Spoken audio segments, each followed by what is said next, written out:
नमस्कार दोस्तों, आपने देखना प्रारंभ कर दिया है TV30India.com का कार्यक्रम हक की बात और मैं हूं आपके साथ राजदीप तोमर। जैसा कि आपको मालूम है, हम अपने इस कार्यक्रम में आपसे चर्चा करते हैं संविधान द्वारा दिए हुए अधिकारों के बारे में जो कि नागरिकों को प्राप्त होते हैं। हमने अपने पिछले एपिसोड में आपको बताया था कि यदि किसी व्यक्ति को, किसी महिला को, किसी नाबालिग बच्चे को गिरफ्तार किया जाता है तो उसके कौन कौन से अधिकार हैं।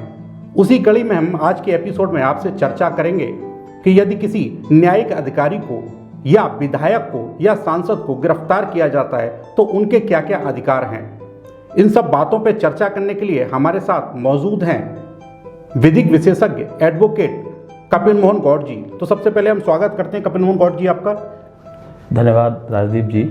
आपने पिछले एपिसोड में बहुत महत्वपूर्ण जानकारी हमारे दर्शकों के लिए दी थी, तो हम चाहेंगे इस बार आप बताएं कि यदि कोई न्यायिक अधिकारी या विधायक सांसद की गिरफ्तारी होती है तो उनको कौन कौन से अधिकार हैं जो संविधान द्वारा दिए गए हैं। जी बिल्कुल। अगर हम एक न्यायिक अधिकारी की गिरफ्तारी के संबंध में बात करें कि देखिए, हमारे यहाँ आज भी ये मानता है कि न्यायिक अधिकारी ईश्वर का रूप होते हैं, तो उसी के हिसाब से हमारे यहाँ एक जजेस प्रोटेक्शन एक्ट 1985 बनाया हुआ है तथा माननीय सर्वोच्च न्यायालय ने 1991 में एक केस में भी अपनी गाइडलाइंस दी हुई हैं।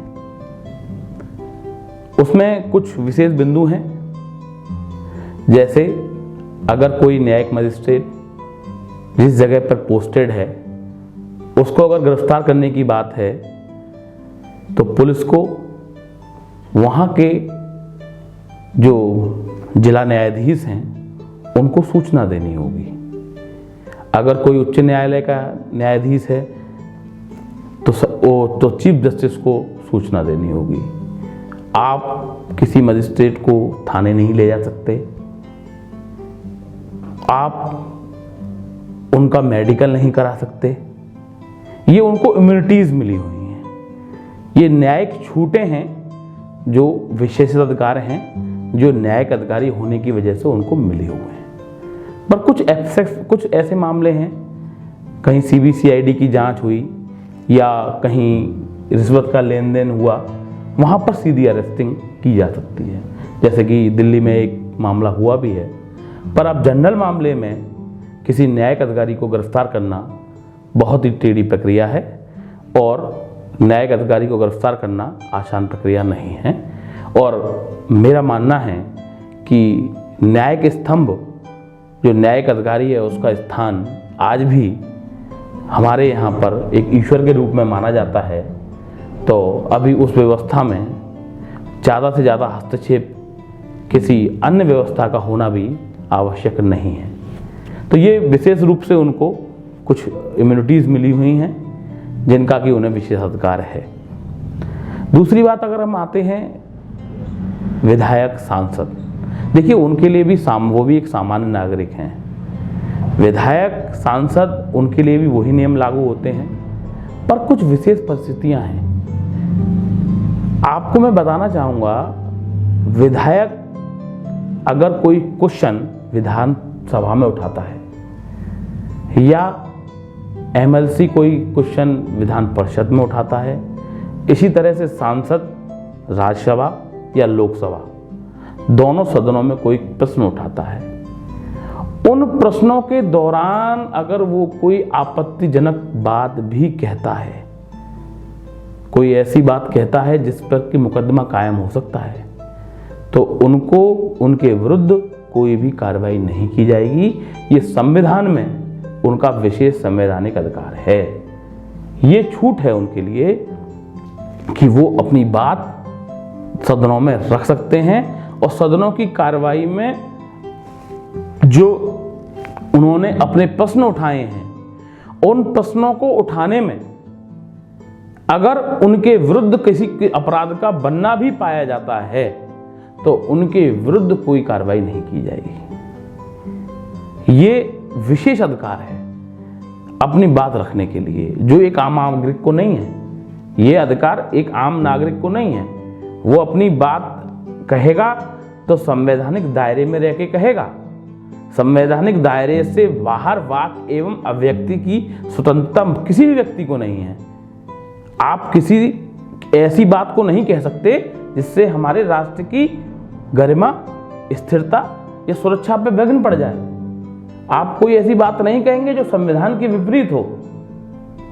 पर संसद के अंदर चल रही कार्यवाही में अगर कोई सांसद कोई ऐसी बात कहता है तो उसको फिर भी कहीं हद तक छूटें प्राप्त हैं।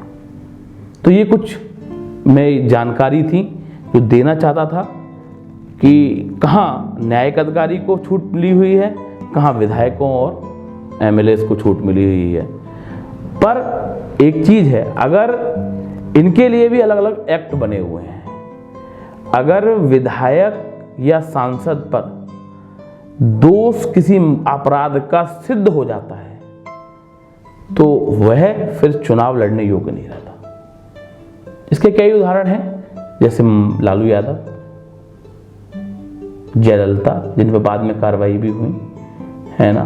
कई उदाहरण हमारे देश में रहे हैं जिनकी सदस्यता समाप्त हुई, बाद में कई लोगों की सदस्यता समाप्त हुई। तो हमें ये हमारे देश में संविधान में जहाँ तक है हर चीज़ को बराबर रखने का प्रयास किया गया है, पर कुछ लोगों को विशेष छूट दे रखी है। ऐसे ही राजदूत होते हैं हमारे देश में, जो विदेशी राजदूत होते हैं। आप उन विदेशी राजदूतों को भी हमारे यहाँ गिरफ्तार नहीं किया जा सकता। विदेशी राजदूतों का जो कार्यालय बना हुआ है, जो उनका निवास स्थान है, वो बिल्कुल इस तरह से माना जाता है जैसे वो अपने देश में रह रहे हैं। उनको दूसरे देश का राष्ट्र नायक कोई हमारे यहाँ आ जाए तो हम उसे गिरफ्तार नहीं कर सकते। ये छूटें मिली हुई हैं, इन्हें हम इम्यूनिटीज कहते हैं। ये एक तरह से संविधान में दी गई है ना विशेष छूटें हैं जो गिरफ्तारी से बचाव करती हैं।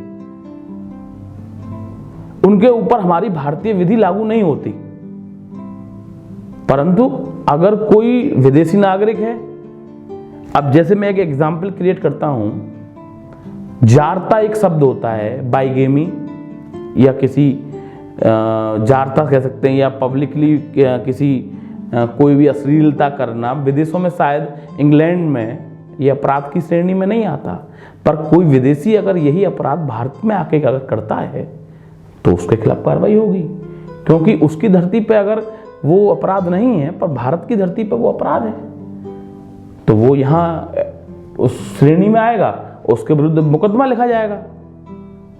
तो इसी तरह से ये जहां तक भारतीय लॉ लागू है, भारतीय संविधान, भारतीय कानून भारत की नॉटिकल समुद्री सीमा तक लागू होता है।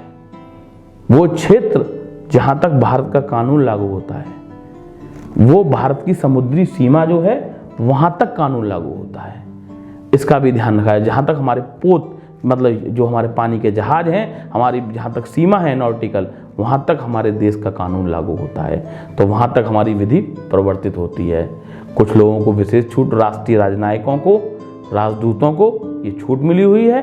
उनको हमारे देश में वो रहेंगे, पर उनके ऊपर हमारे देश की कानून व्यवस्था लागू नहीं होगी, बशर्ते कि वो अगर हमारे देश में रहकर ऐसा कोई कार्य कर रहे हैं कि वो हमारे देश की सुरक्षा को नुकसान पहुंचा रहे हैं, तो हम केवल उनको चेतावनी देकर उनको देश वापस भेज सकते हैं। हमारे पास लाभ तैयार है। आपने कभी नहीं सुना होगा कि पाकिस्तानी राजदूत को अरेस्ट कर लिया, चीनी राजदूत को अरेस्ट कर लिया। ज़्यादा से ज़्यादा उनसे हम कह सकते हैं कि सर आप जाइए, या उनके वो वापस बुला लिए। तो ये विशेष है। ऐसे ही हमारे देश के राजदूत वहाँ हैं, ये सभी अंतर्राष्ट्रीय विधियों के अंतर्गत चलता है। एक अंतर्राष्ट्रीय कानून बना हुआ है जिसके अंतर्गत सभी देश उस अंतर्राष्ट्रीय कानून को मानते हैं, और अंतर्राष्ट्रीय कानून के अंतर्गत ही ये कार्य होते हैं। तो ये मैंने अब हम ये बताया कि कहाँ गिरफ्तारियाँ होंगी, किन लोगों की होंगी, और गिरफ्तारी के समय हमारे क्या अधिकार होंगे। बहुत महत्वपूर्ण जानकारी दी कपिल मोहन गौड़ जी ने। और जैसा कि हमारे पिछले कार्यक्रम में हमारे कई दर्शकों ने हमारे पास कुछ अपने सवाल थे वो भेजे हुए थे। उनमें से एक सवाल है जो हम लोगों ने सम्मिलित किया है, जो हम अपने अगले एपिसोड में आप से चर्चा करेंगे कपिल मोहन गौड़ जी से, कि महिलाओं को क्या क्या अधिकार प्राप्त हैं, किन किन परिस्थितियों में उनके क्या क्या अधिकार हैं। ये एक सवाल हमारे दर्शकों में से भेजे गए थे, उनमें से एक सेलेक्ट किया गया है। तो हम अगले एपिसोड में इसी पर चर्चा करेंगे। तब तक आप देखते रहिए TV30India.com।